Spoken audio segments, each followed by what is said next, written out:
ada seorang pemimpin yang menurut saya sudah merepresentasikan, yang paling tidak sudah ada yang memulai di Jawa Barat, yaitu Kang Deddy Mulyadi, terkait dengan arti pentingnya local wisdom untuk diangkat dalam kepemimpinan.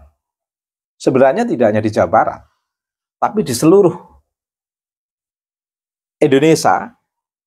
Kita sebenarnya berharap seluruh pemimpin di tingkat provinsi itu memiliki kepedulian terhadap local wisdom atau kearifan lokal. Karena ini yang menjadi basic dasar membangun masyarakat. Membangun masyarakat itu memang harus dimulai dari apa yang telah menjadi karakter atau budaya masyarakat itu. Karena sebuah kebudayaan masyarakat itu tidak lahir dalam hitungan usia 1-2 tahun. Sebuah kebudayaan itu mengalami metamorfosis yang cukup lama, dari satu generasi ke generasi berikutnya, yang saling menguatkan pada setiap perkembangan kebudayaan itu, meskipun ada yang terdistorsi, beberapa prinsip kebudayaan yang tidak memiliki akar yang kuat dalam menggerakkan masyarakat, membebaskan masyarakat dan mencerahkan masyarakat. Tapi sistem kebudayaan yang bisa bertahan lama itu biasanya sistem kebudayaan yang memang itu menjadi ikon atau pilihan yang merepresentasikan wajah masyarakat di sebuah kawasan. Kawasan Jawa Barat, Jawa Tengah, Jawa Timur, atau di Kalimantan, di provinsi-provinsi yang lain misalnya. Nah, Kang Deddy cukup bagus untuk mengawali ini itu semuanya. Terlepas dari perbincangan singkat saya tadi pagi dengan seorang teman aktivis dari Jawa Barat, fokus ke Jawa Barat. Sebenarnya ada hal yang menarik di Jawa Barat. Pertama, yang menjadi dasar simpulan saya ini, itu karena ada dua sosok yang sangat berpengaruh di Indonesia ini, yang betul-betul bisa menjadi pemantik atau pembuka dalam konteks membuka kesadaran bagaimana membangun eksistensi manusia seutuhnya yang berbasis pada kearifan lokal. Membangun eksistensi manusia seutuhnya yang berbasis pada local wisdom, yang betul-betul sekarang ini telah diuji. Saya katakan diuji karena memang mengancam mencerabut akar budaya masyarakat di Nusantara ini, yaitu gerakan-gerakan Arabisasi. Ini bukan hal yang sangat sederhana, bukan hal yang sepele, tetapi jika ini tidak kita perhatikan, tidak kita waspadai, itu mengancam kekhasan kita sebagai bangsa yang kuat, sebagai bangsa kuat dalam lingkaran nation state, yang di situ akan bisa dilihat dari wajah nasionalisme masyarakatnya. Dengan adanya nation state, negara bangsa, yang akan bisa dibaca dari semangat nasionalisme masyarakatnya, itu betul-betul sangat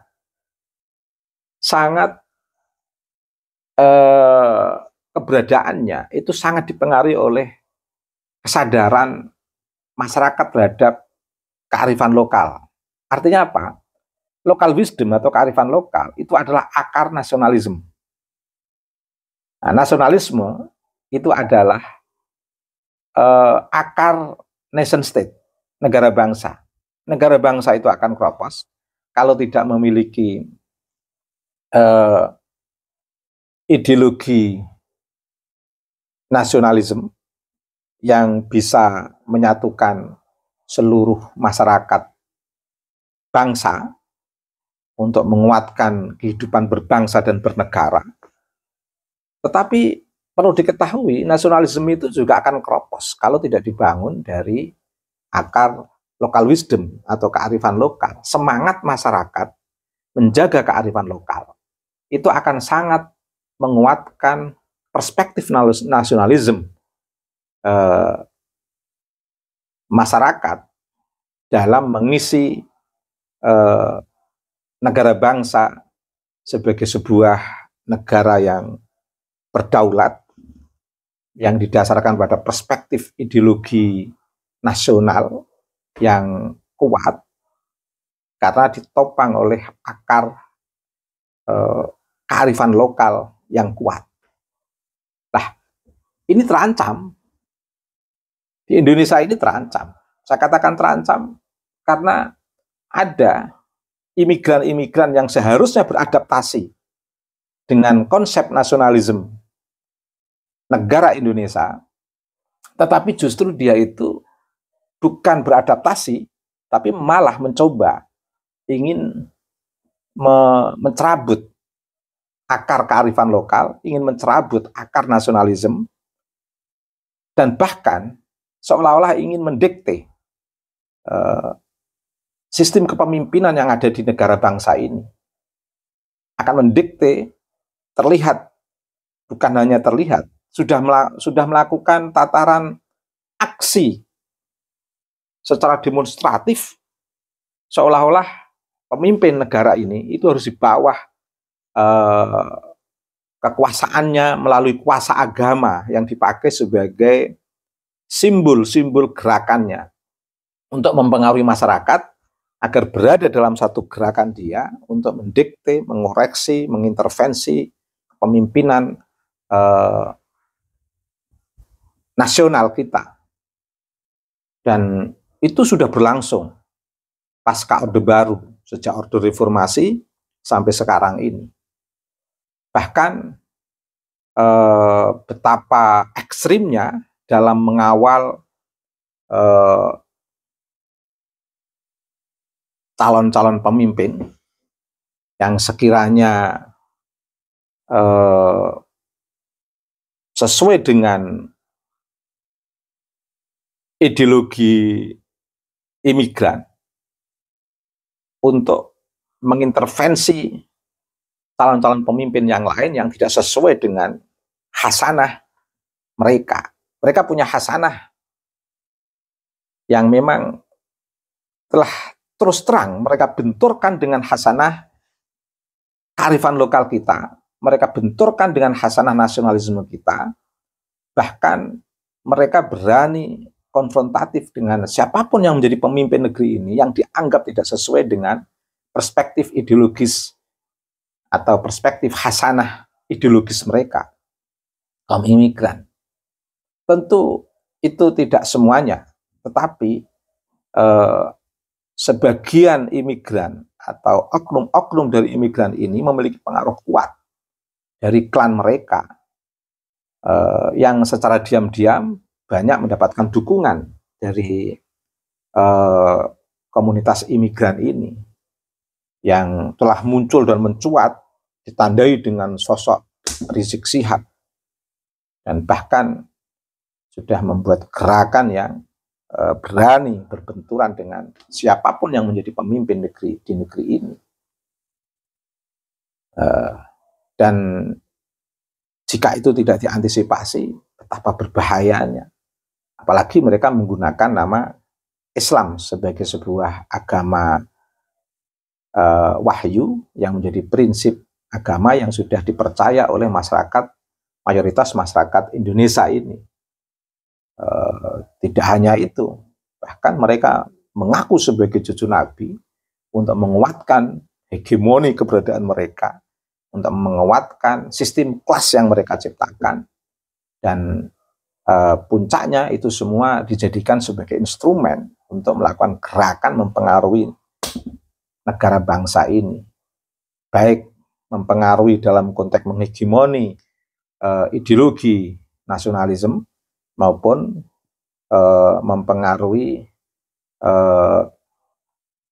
atau menghegemoni sistem kearifan lokal yang sudah terbentuk melalui proses perkembangan kebudayaan masyarakat Nusantara ini. Lah, kehadiran Bang Deddy Mulyadi itu sosok pemimpin yang memiliki karakter utuh, baik dari segi eksistensi keberadaannya yang betul-betul merdeka, berjiwa merdeka, tanpa takut dengan siapapun di satu sisi, di sisi lain memiliki komitmen terhadap kearifan lokal atau local wisdom, terlebih relevansinya dengan lingkungan. Juga memiliki perspektif nasionalisme yang sangat kuat. Dan ini menarik. Maka saya katakan Bang Deddy Mulyadi itu sosok individu atau pribadi yang memiliki